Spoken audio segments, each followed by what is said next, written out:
Hello, this is Scott Hoy. And I'm Kyle Miller.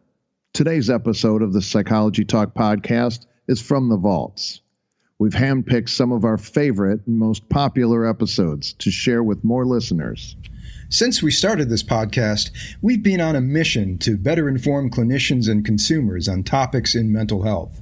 We strive to reduce myths and misconceptions and enlighten you beyond the many memes or sound bites that try to sell you on ways to better your life. So without further ado, here's an episode from the archives to do just that. So please do your part and take a moment to subscribe, like, and leave a review for us at Apple Podcasts, Spreaker, or wherever you're listening in from. That would help us to continue our mission at the Psychology Talk podcast.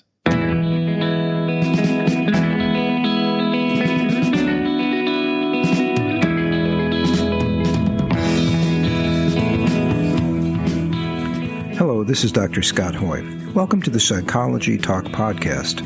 Today I'm joined by Tina Gilbertson. Tina holds a master's degree in counseling psychology, and she is a licensed professional counselor in Oregon and Colorado. She discusses her new book, Reconnecting with Your Estranged Adult Child, Practical Tips and Tools to Heal Your Relationship, published by New World Library. Tina primarily works with the parents of estranged adult children in her private practice. Tina and I discuss the pain involved with having an estranged adult child. We also discuss issues of attachment involved with this issue and ways to manage and cope with these difficult, painful relationship problems. I would also like to take a moment to thank you for listening to Kyle and I over the past year and a half or so. If you haven't already done so, please subscribe to the podcast and leave us a review at Spreaker, iTunes, or your favorite podcast streaming service. It would help us out immensely. And now, here is the interview.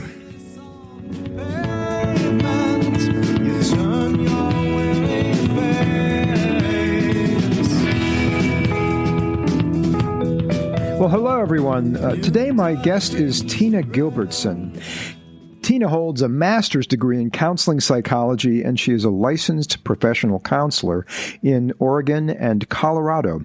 Today, she will be discussing her new book, Reconnecting with Your Estranged Adult Child, Practical Tips and Tools to Heal Your Relationship. It's published by New World Library. Tina, welcome to the show. Well, thank you so much. It's great to be here. I appreciate your having me on. Oh, no, our pleasure, So, tell us a little about this book, or maybe the origin story, the beginning of this book. How did you come about? This seems like kind of a niche for you in your practice, and how did you come about or stumble on this? Yeah, well, a stumble on it is really the right word, because when I started my practice, I discovered that I had a lot of clients who were not talking to their parents. Mm-hmm. And these were adult children. They weren't little kids. But they would say things like, I don't want to go home for the holidays, or I hate it when my parents call, stuff like that. And it became clear to me over time that the parents on the other side, whom I never got to meet, were probably confused and probably pretty upset by what was going on in the relationship, because it wasn't clear that they understood what the issues were that I was hearing about from their children. Mm-hmm. And so I started writing articles. Here's what you do if someone's not talking to you. And I started hearing from parent after parent, asking more questions and thanking me for the information that I was putting out there. Mm-hmm. So I became aware that this was a real deal. This was an issue that was not rare. And so I wrote in the interest of giving out as much information as I could in a concise way, I wrote a little PDF guide for parents of estranged adult children, and I threw that up on my website, and that was there for several years. Mm-hmm. And then I started hearing from people in other countries, is this available in my language? And so I thought, maybe I need to expand this and make it a real book and get it off my website and out into the world. And that's how Reconnecting with Your Estranged Adult Child came to be. It was this evolution, this process of, wow, this is a big problem, and it's a bigger problem than I realized, and it really deserves deserves attention. Yeah. Well, no, it is. As I was relating a little bit earlier, I have run into both sides of the fence on this issue in sessions, and some very sad stories with parents of adult children that they just are so disconnected from, and it's so painful for them. It is. It's one of the most painful problems that I've heard about. Mm-hmm. I'm curious, like, who is it that is estranged? What kind of a person might experience this estrangement from their children? Or, I mean, I guess we could speak also to the children who might be experiencing estranging themselves or separating with very strong brick wall boundaries between themselves and their parents. Who maybe first to address, like, what kind of a parent is this? Makes this up, or what type of a person? Yeah, that's an interesting question, and you might think there would be a ready answer to that. And if there is one, I don't know it, because from my perspective, I have talked to many, many, many parents at this point, and it really seems to run the gamut.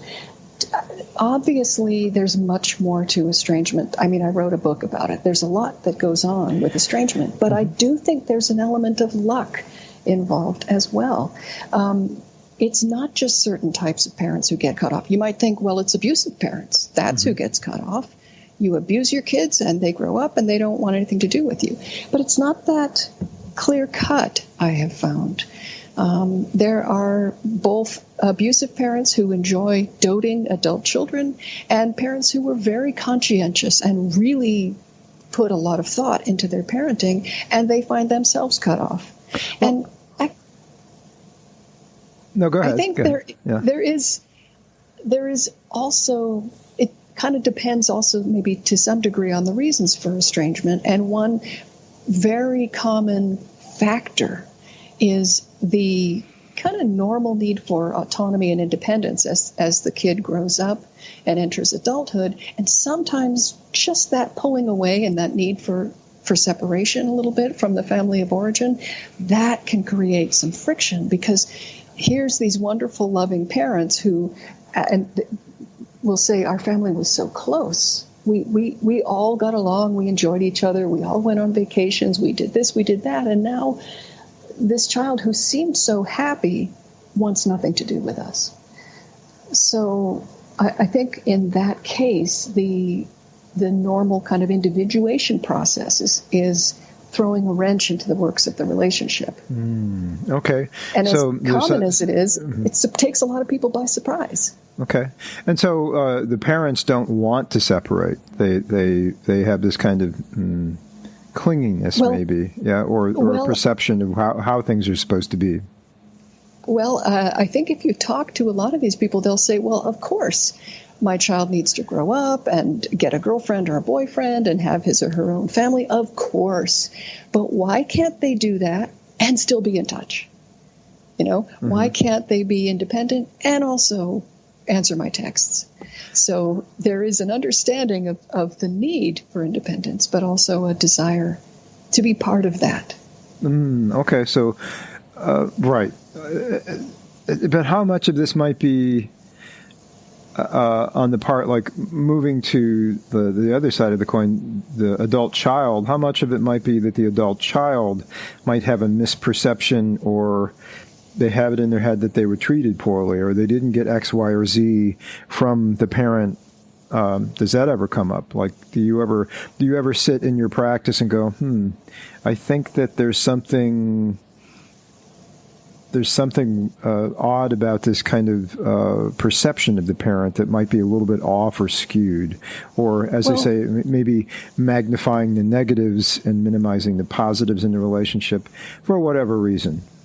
Yeah, well, sure. But underneath all of it, underneath the perception is some pain. Assuming it's not purely I need independence. Assuming that there's some issue in the relationship, there is some kernel of a need that did not get met. And of course that may create you never meet my needs, you always do this, there may be a perception that gets amplified, but I always want to look to the core of it, to the kernel. How did this start? How did this child get the idea that he needs to be hyper responsible and this other child doesn't have that perspective on being a kid in the household? Right. How is that? Right.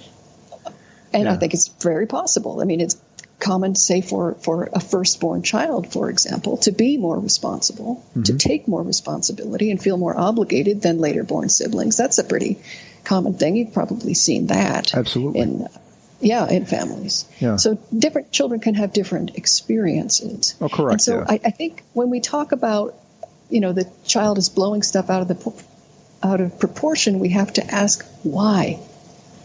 Why are they doing that? And because you want to look for something that you can have an impact on.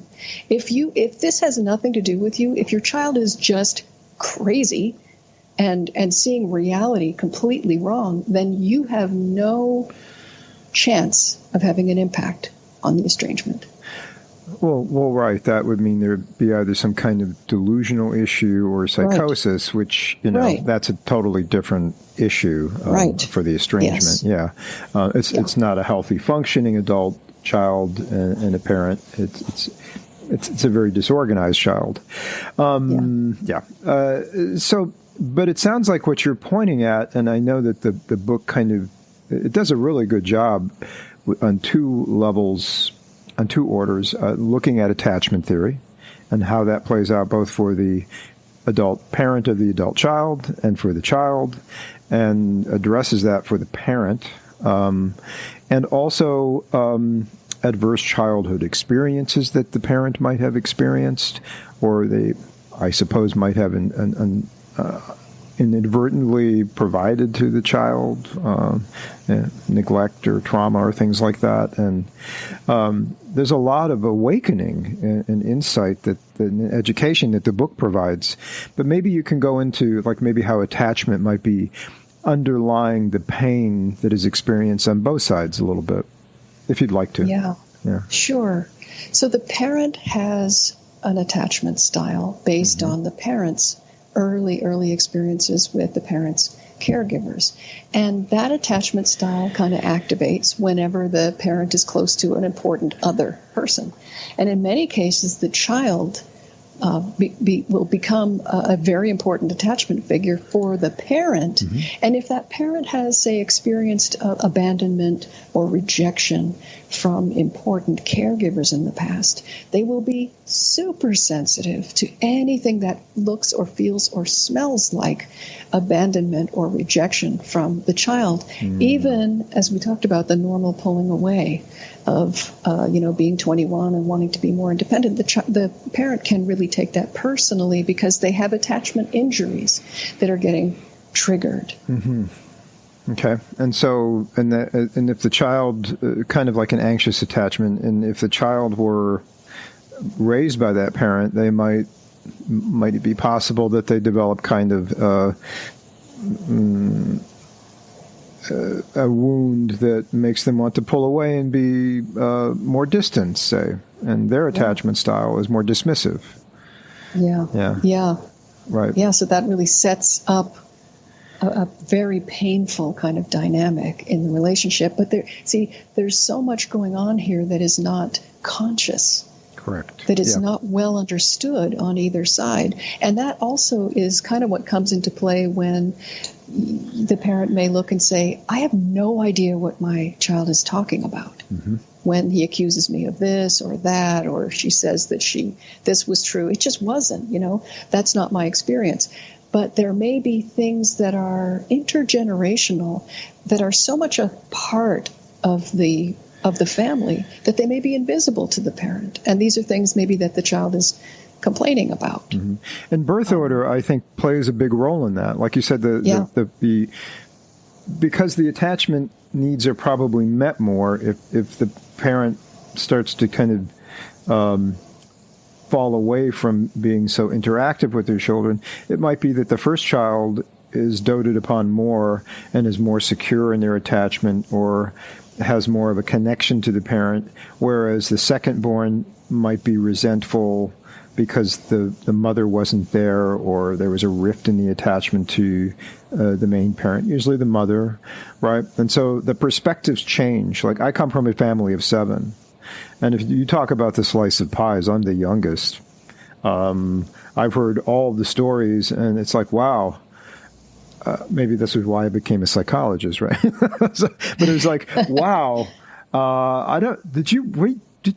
Were you at the dinner table when all this was going on? There was some of my siblings, It's kind of like, wow. Your perspective really is going to skew how you see things, right? As Goethe once said, we look for what we are seeking and we find it, and especially in attachments too, right? Yeah.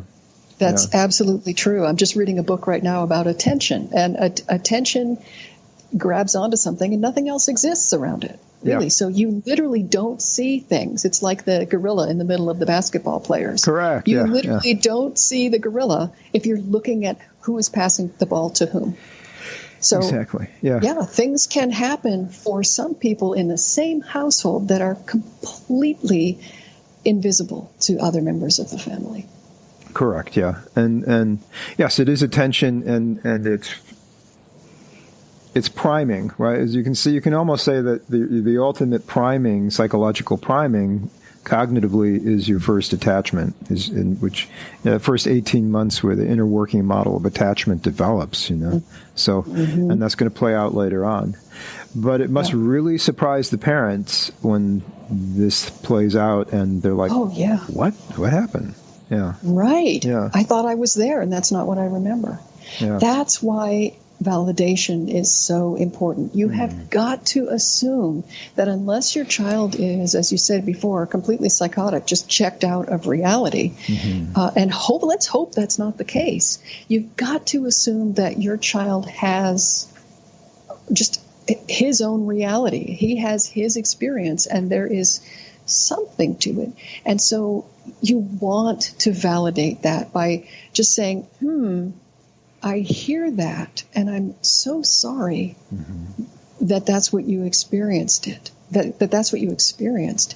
I don't remember that, but that does not mean that that's not what happened. So I hear you, and that's awful.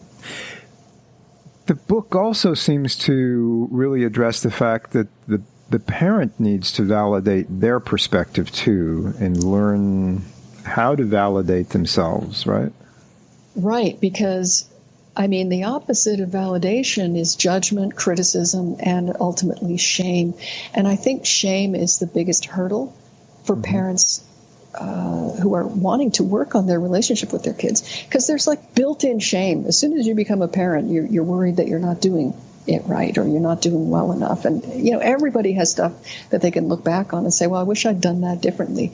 There's just such a lot of, there's just such an emphasis on being a good mom or a good dad to your kid. And what does that even look like? Your family is unique, but you want to be the best parent you can. And you know that there were times when you weren't the best, you weren't at your best. And so all this shame is getting in the way. And when your kid then says, you know what, you were a terrible parent, you did this and you did that, well, the shame activates and says, oh my gosh, I can't even go there, because if I listen to that, I'm just going to implode. I'm going to just feel small and awful. So I cannot hear that. And that's how shame gets in the way of the parent saying, well, let me hear your perspective. Let me see what I can do to make some good repairs here. Yeah. And so at the same time, you're dealing with that shame, but it might be compounded. We live in a society that's based on shame, right? We don't get a lot of encouragement or learn ways to handle shame or guilt, right? Early on. That's exactly it's a very and a lot of parents have a punitive, even though they're maybe not hurting their children physically, there's a kind of punitive edge to the way they perceive things and roll out their parenting skills, right? Yeah, especially with authoritarian parenting. But yeah, shame is installed very early on, even with just normal parenting and normal schooling. I mean, socializing children involves telling them, no, don't do that. That's not appropriate. Oh, yeah. Yeah. So when you socialize a kid, you put boundaries around them, you put limits, and you tell them, no, that's not okay. You can't do that. And the kid cannot distinguish between my behavior is bad and I am bad. Mm-hmm, it's just too fine a distinction for a very young child. And so the young child says, I'm only conditionally acceptable. I, not my behavior. Right. Me. Yeah. So we all have shame. I think that I went to the Adler University and to a certain degree I was indoctrinated into Adlerian principles and parenting, reparenting, and parenting of the adult child and a child guidance and parenting classes was what he was all about, and it's kind of a tradition in that. And indeed, encouragement and being able to separate that difference between what makes a person feel shamed, them rather than themselves, but like learning logical versus natural consequences, right? Like the logical consequences of social contracts, right? Right, Yeah. but there are just situations where we need, I think, some kind of, I don't know what to call it, functional shame that keeps us from doing inappropriate things. Like there may be no consequences. Oh yeah, to there are consequences. Yeah. That's to certain behaviors, maybe the consequences are not so bad, but still you don't really want to do them in polite company. So, I mean, it's very, very tricky to socialize someone outside of an Adlerian education program. Well, I mean, I think, however you want to slice it, some kind of a parent education program would be very nice. Be good if we have more of those floating around. Yeah. and the other challenge is, even if you know exactly what to do and the words to say, you're still dealing with all of the stuff that you're carrying inside, only some of which is conscious, right? You're still dealing with your own issues that might make it absolutely impossible to use those words in that moment. Mm-hmm. Oh, yeah. Yeah. I mean, and yes, so precisely. It's huge.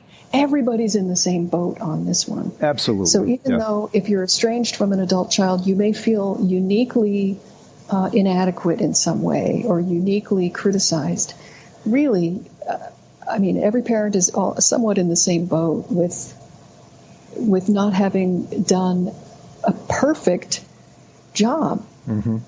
I mean, well, I'm curious, like the book talks about emotional bank accounts, right? That's a cool concept. Right. Can you maybe roll that out a little bit more of how you explained it in this context? This was an idea by a guy called Ivan Bazarmeny-Nagy, who posited that basically what happens to us when we're children gets paid forward. So if my parents needed me to be there for them, and be a kind of step and fetch it, make dinner, be kind of an adult taking care of them, then when I grow up and have kids of my own, that my bank account has had nothing but withdrawals out of it. Now I look to my kid and I say, all right, it's your turn. You do for me now, because I did this for my parents, so now you're going to do this for me. That's how that works. I need some deposits in the bank account. That does not sound like a very good banker. but I could see why one might think that way. But yeah, okay. And so it's this kind of chain of parentified child. Parentified a child, like a chain of generational. Yes, generational. Yeah. Yeah, what happens between parents and children? What does this look like? What do mothers do? What do daughters do? What do fathers do? What do sons do? And then when I become the other, then I have the expectation that I will do this and you will do that, whatever it is, whether it's parentification or something else. Yeah, yeah. And so and that can play out and I guess we could say that that could cause a lot of resentment. Sure. Right. Yes. Right. Yeah, because a new person coming into that shame doesn't know how this goes and might not be willing to participate. And that causes resentment on both sides. What are you trying to get me to do here? And why won't you do this? Mm-hmm. So these kind of come into the realm of like unmet needs and yes, and well, reparenting. One of the chapters is on kind of reparenting with your adult child and the unmet needs. But I think it's kind of a double-sided coin, as all coins have, right? Two sides to it. Mm-hmm. How does this roll out in sessions or in even if you're doing like psychoeducation? I know that I looked at your website. You have a kind of reconnection club where people can learn these skills and look for a therapist, I suppose, to help integrate these skills. But let's say in your therapy practice, how would this reparenting of the adult and the unmet needs of the adult parent be fulfilled, and how does it roll out as for them reparenting their adult child? Yeah, great question. There's a lot of emphasis on self-compassion and personal growth. Basically, you parent others the way you parent yourself. If I am compassionate with myself, if my self-esteem is healthy, if I think I'm basically okay, if I allow myself to screw up without criticizing myself, then that is kind of basically how I will parent other people. Although there may be a layer laying over it of, well, how did my parents parent me? And I may either parent somewhat similarly to them, or I may go in the other direction and say, I do not want to parent the way I was parented. So I think it's a combination of self-compassion, personal growth, and also recognizing some of those things that might have been intergenerational and unknown, just kind of invisible in the psyche. Expectations about what parents do and what children do. And once you know what those expectations are and you go, aha, this is how I was parented, or, oh, no wonder my father acted this way. Look at how he was raised.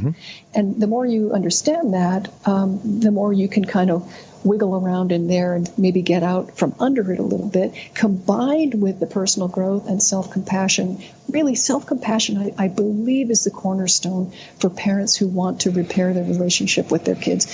And I don't want people to think that's a platitude, because it could sound like, oh, you have to love yourself before you can love others. It's true.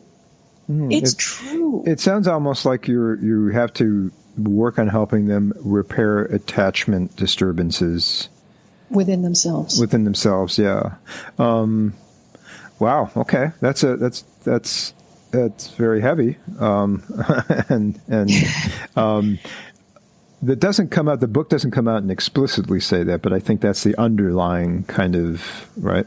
I tried to make it as much like a personal growth book as possible. But of course, I wanted to also include the practical tips that I have learned from also working with estranged adult children. There are lots of practical tools. There are lots of generalizations that you can make about, contact and stuff like that. So that's in there too. But underlying the whole thing is you need to look out for you and take care of you and parent you. Right. And get your needs met. Yeah. Yeah. And I hope that's throughout. And so also, I think with attachment problems, there's going to be this, in some respect, either to distance oneself typically or cling towards, or try to enmeshed versus to distance, right? Disentangled. And you need to find that balance somewhere, right? Right. Yeah. And I see both of those styles in parents. And you might think, oh, the avoidant parents just kind of run away and don't contact their kids. And maybe they have it easier, but they don't. I mean, they are equally in pain, and they may reach out, but if they get hurt, then they may withdraw more quickly than an anxious parent who reaches out, and can't help himself or herself. I know you did mention, it seems like the book puts an emphasis on that avoidant attachment style as it plays out with parents, right? Like how it might have played out, or is that with the children? Well, I mean, the attachment was really discussed in just the one chapter, and there are certain things that research has found. I think the anxious type was the one more likely to have negative outcomes, difficulty parenting. Right. Mm-hmm. Okay.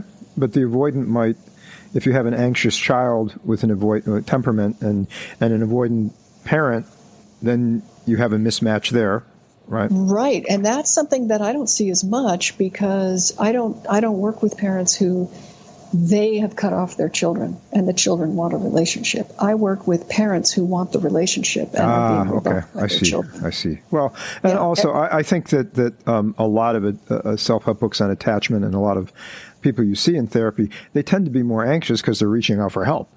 They're distressed, and they know how to mention that they're distressed and tell themselves and reach out to someone. So, yeah, a lot more of an anxiety pervasive in the population. But as I said, the avoidant ones are also very, very much in pain. And so they are also in the Reconnection Club and working on reaching out to. So here's a good question, I think at least. How do you connect with somebody who's avoidant and has a hard time maybe seeing their interactions with people having created suffering, their own and their children's? Can you say that? How do you, like, it's more difficult to reach out to somebody who's avoidant, wouldn't you say? Like in therapy. So like how does that transpire versus how you would connect with an anxiously attached parent in therapy? Well, I don't usually have information about the attachment style of the adult child, but I do assume I'm talking about the parent. The parent. Oh, like if you have if I know you don't see a lot of avoidant parents in therapy, right?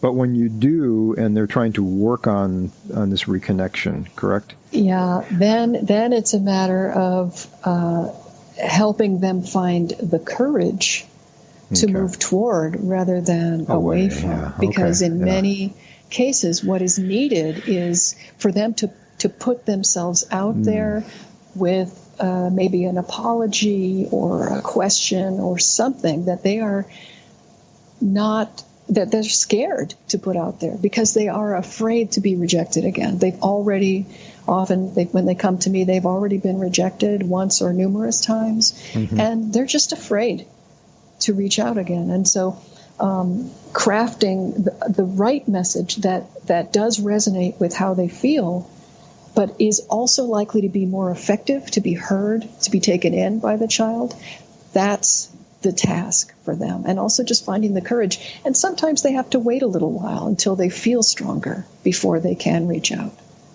And so a lot of this is you're kind of teaching people communication patterns, a lot like you might, it seems like in like a couples therapy or a family therapy. So what are some of the communication patterns that you need to correct, and how does one go about correcting them?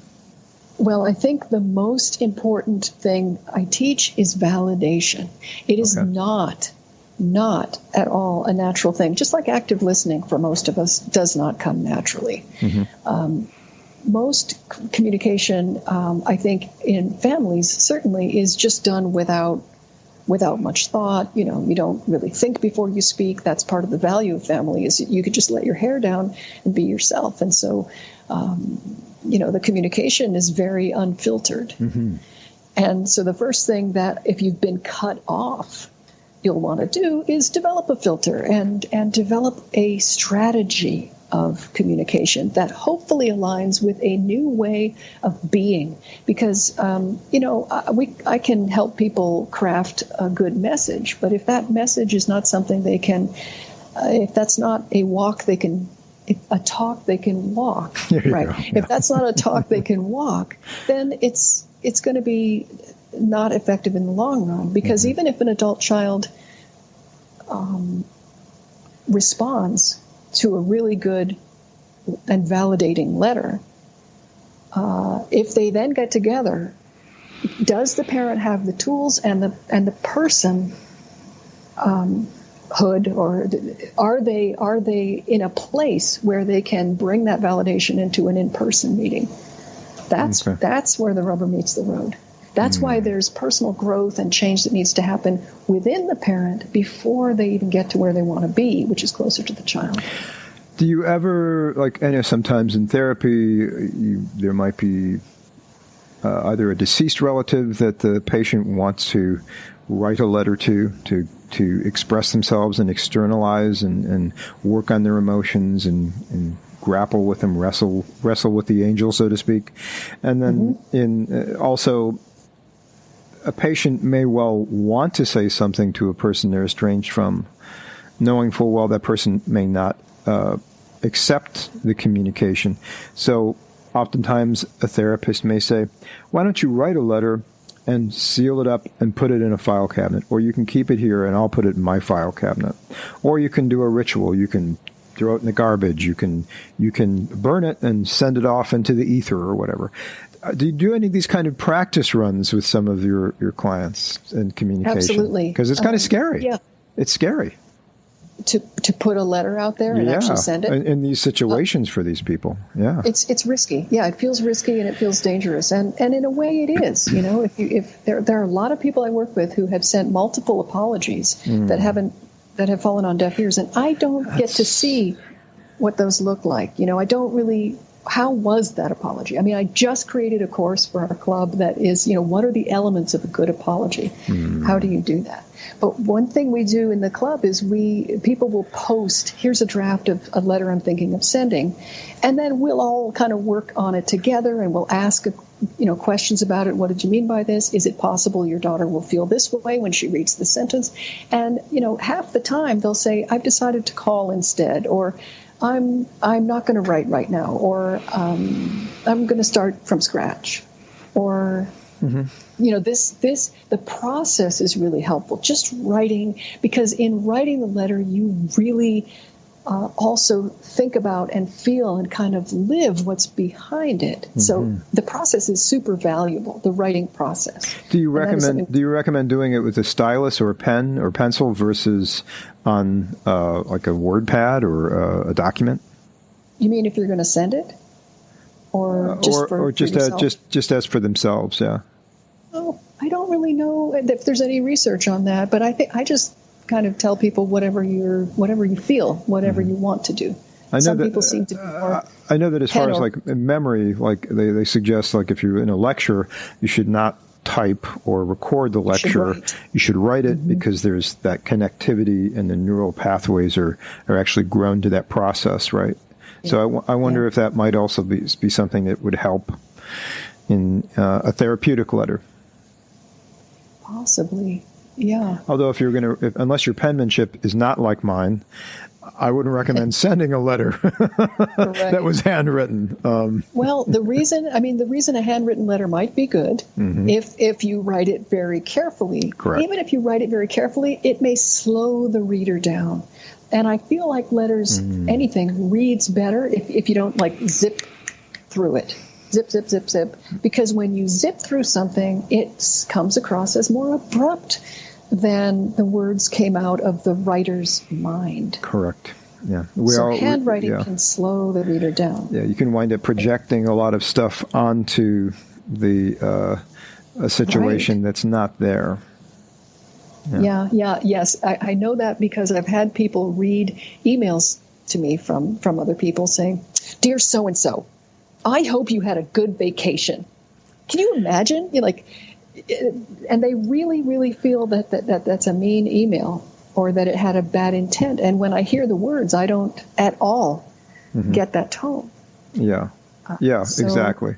I remember, just as an aside, I remember back in the day, my mother used to send letters to her sister-in-law, my aunt, and my aunt would send letters back, and they both had really good penmanship, and there was time taken to actually think about the thoughts, and there was a lot more, I think,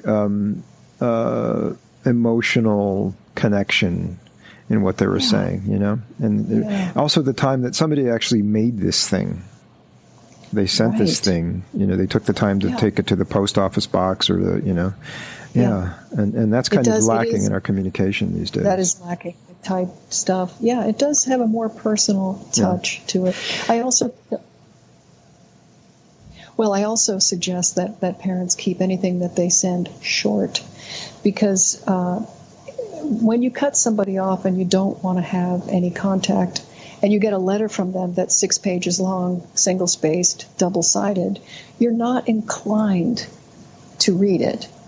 But when you cut somebody off and they send you a very brief thing, maybe a paragraph on one page, then you might be curious enough, and it's short enough that you might, in fact, read it word for word instead of skimming 6 pages. You're correct, yeah.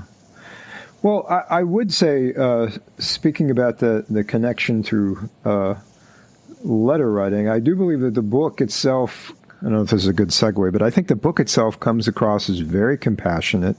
It's very readable, and it's very useful. And as I was saying to you before we started recording, I believe it's going to fill a gap, both in the literature and for clinical resources for people. I wish I had had this book 2 or 3 years ago. Well, that's wonderful to hear you say. I hope that people do find it useful, and I did want to infuse those pages with compassion, because I know that people who read the book are people in pain. Yes. And so I want them to feel like they're sitting with a therapist and that they are accepted and understood, and that they're basically okay and lovable as people, and they just need a little bit of help with this very painful problem. Yeah. Well, is there, speaking of therapists, are there any characteristics that a person should look for specifically in a therapist for this problem? Yes. I do want to say a lot of times people tell me, I can't find an estrangement specialist in my town. And what I usually say is, you really, really don't need one. Consult with me, go to the Reconnection Club if you have specific questions about the estrangement. But for therapy, find somebody who is compassionate, who does not make you feel judged or criticized. That's really the most important quality that you want to look for in somebody, is they accept your feelings. I've heard people say, I told my therapist that I'm not proud of my daughter, and I felt like she was judging me. She brought it up a few sessions later, and I really felt criticized. And that's not good. Right. That's not good. Yeah. I mean, these people are judging themselves every day. They do not need to be judged by somebody who is hired to help them. What they need is to find compassion for themselves. Because once you really manage to actually do that, then you absolutely naturally feel more compassionate toward this person who's cutting you off and whose behavior is hurting you. It's compassion, self-compassion, I believe, is probably the key element to good parenting and secure attachment. Absolutely. Yeah. Couldn't agree more. Yeah. So, is there a way for people to reach you? I know there is. I'm leading you on with this one. Where can people reach you, Tina Gilbertson, and where can they find your book, and where can they connect with the Reconnection Club? Thank you. Yeah, the book is Reconnecting with Your Estranged Adult Child. It's available wherever books are sold.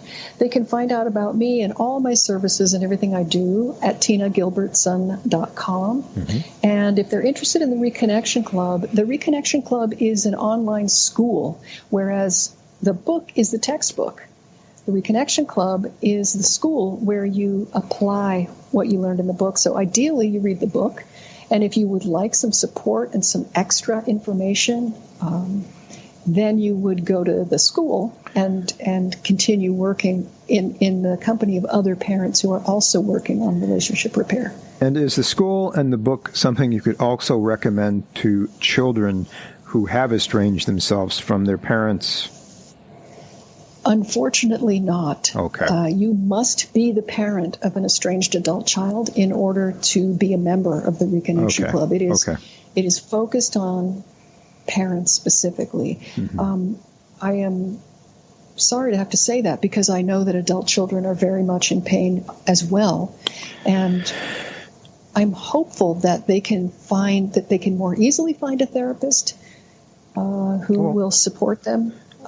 Maybe there's an exploration of the other half of that coin for you, and you'd be the perfect person to flush that out, maybe in some other manner. I know you have your hands full, but I think you'd be able to write the other book. I feel pretty confident. Well, yeah, interesting. Thank you for saying so. And I do occasionally hear from estranged adult children, and they do actually schedule consultations with me from time to time, even though they know that my work is in support of parents. Yeah. They will, and I do my best for them as well when they do come by. Okay. Well, thank you so much. The book is available. It is Reconnecting with Your Estranged Adult Child. It's from New World Library. I recommend that other therapists pick it up and other consumers out there who are in need of this kind of information. And if there's a therapist out there who is working with a parent who has an estranged adult child, can they send them your way for the Reconnect Club for a kind of adjunct to what they're doing and working on? Oh, I'd be grateful if they did. Okay. And I'm also happy to consult with therapists who are working with parents. Mm-hmm. I have some quick tips that I do offer therapists who are working with these folks. So please feel free to get in touch. Okay. Thank you so much, Tina Gilbertson. All the best, and we hope to have you back on sometime. That would be great. Thank you so much. I appreciate it.